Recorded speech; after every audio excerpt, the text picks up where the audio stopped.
Nerušte tú akciu. Študenti sa potrebujú najebať.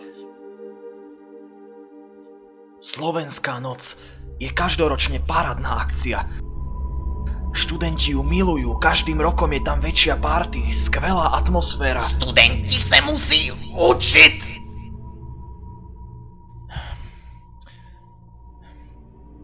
Veď je len 3. týždeň semestru a chcete ich ukrátiť o súťaž v exovaní piva, jedení halušiek, hity od Iné kafe a horkyže slíže.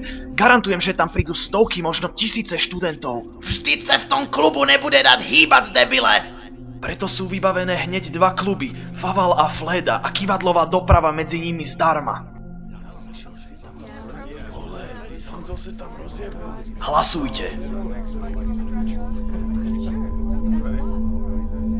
Kdo je proti tomu, aby se 7.10. konala Slovenská noc na Flédě a Favále?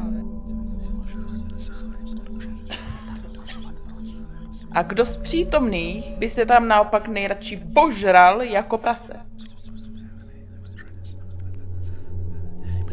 Já.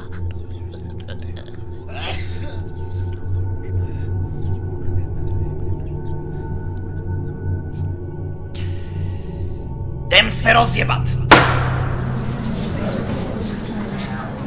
Tak v útorok